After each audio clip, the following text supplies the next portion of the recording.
Vincent van Gogh, the tortured genius, the man who painted Starry Night, yet died thinking he was a failure. But his art, it wasn't the only thing that burned with intensity.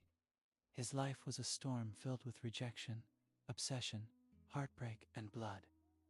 Van Gogh wasn't always a painter.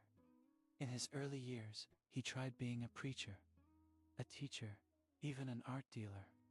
He failed at all of them. By the time he decided to become an artist, he was in his late 20s, broke, socially awkward, and mentally unstable. He only sold one painting in his lifetime, but while the world ignored him, Van Gogh was painting like a man possessed, over 2,000 works in just 10 years. His art was bold, raw, emotional. He didn't paint to impress, he painted to survive.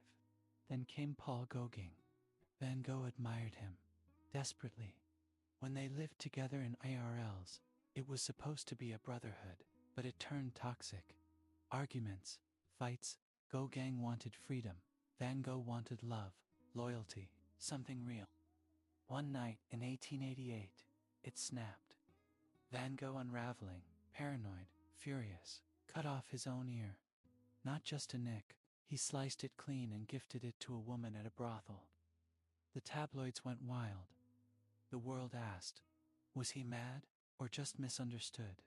He was institutionalized soon after, battling delusions, depression, and hallucinations. Yet he painted sunflowers, swirling skies, tortured self-portraits. His pain spilled onto canvas, but fame, nowhere in sight. Rejection haunted every stroke. In July 1890, just weeks after painting Wheatfield with Crows, a chilling vision of death, he walked into a field and shot himself in the chest. He didn't die instantly. He staggered back to his room and died in his brother Theo's arms. His final words, La tristesse durera toujours. The sadness will last forever.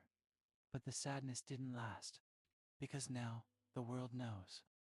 Vincent van Gogh, the man who was once ignored, became a legend. His paintings, worth millions. From unknown to icon, from heartbreak to history, Vincent van Gogh was more than a painter. He was a storm wrapped in brushstrokes, genius, madness, humanity, all bleeding into the canvas. And we're still trying to understand him.